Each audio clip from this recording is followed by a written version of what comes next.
G'day and welcome to another episode of Kiwi Car Life. And in my time on this channel I've driven almost every modern BMW to date. Everything from M3's and M5's all the way down to boring 318s, 320s and the like. But I've never reviewed anything from the classic BMW catalogue. I did do a 318 a little while ago, but it was modified and modernised in a way to make it drive perhaps a little better than a car from 1990. But today we are going right the way back to 1986 and the BMW E30 325i. When you think of the E30 BMW 3 Series, most immediately think of the M3, a homologation race car made for the road with one of the most balanced and perfectly set up chassis for the time period.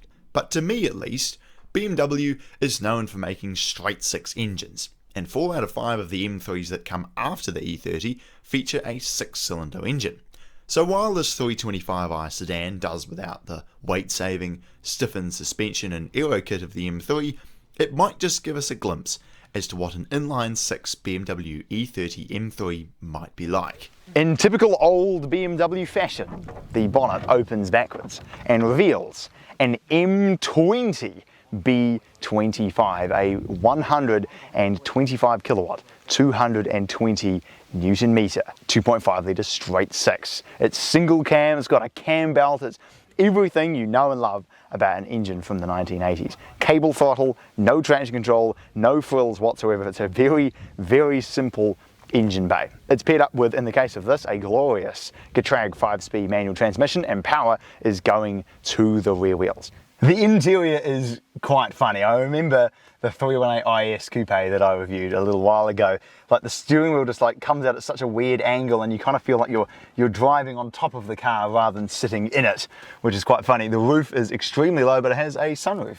But everything else is very, very basic. Like I mentioned with the 318, the dashboard is just a panel with holes in it that they've put the air vents there, the radio there, the climate control stuff there, the switches for the lights and so on over here. But I love the gauges. It shows all the information that you need in a completely and totally analog way, but somehow they managed to fit a litres per 100k gauge. I have no idea how they managed to figure that out in the late 80s. The original radio is still here, and all the buttons feel like an old Yamaha keyboard. All the switch gear, you can tell it's moving things in the dashboard. It really takes you back to a very long time ago. The transmission, in typical BMW fashion, now that it has a new shift knob on it, feels really nice actually. The seats are completely flat. It's like sitting at a park bench and are not extremely comfortable, but pretty much this is a car that is made to be cruised around on Sunday afternoons.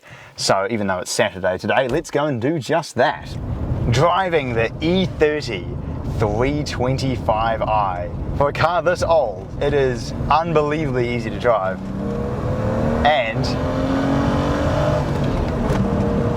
the little 2.5, man, it scoots. The ride quality is amazing, so comfortable. And all things considered, for the age of the car, it's not that loud on the open road. A lot of steering input required, a little bit vague, but it makes a great noise.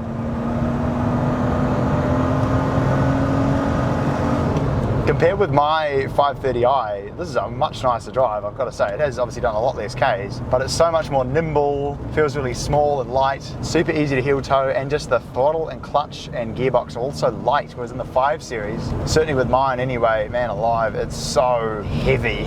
Look at that, heel toe is easy peasy on the power. Oh, it's so good. And man, if this was, you know, on like lowering springs or coilovers with some sticky tyres, it would handle so well. That 318 IS that I reviewed, that handled beautifully. Oh, the turning circle is remarkable. Oh, it's so easy. What a great little engine. I must admit, the steering is a little bit vague, probably because it has 14-inch wheels. The brakes are terrible, and the pedal box is offset to the right hand side, so I'm kind of driving on a bit of a diagonal, but the transmission feels great, the ride quality is excellent, the M20 makes a great little noise. Oh, it's so hard because the brake pedal doesn't do anything. Oh, it's so easy. Down the hill.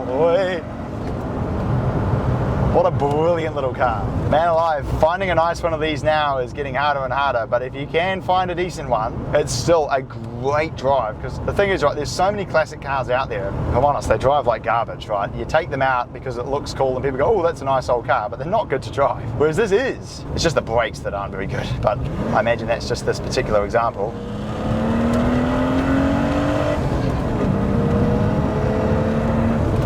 But overall, a lovely wee car, and if you can find a nice one, I would certainly recommend it. Thanks very much for watching this episode of Kiwi Car Life, taking a look at probably the oldest car I think I've ever reviewed, and it certainly was a good one. And we'll look forward to seeing you again next time.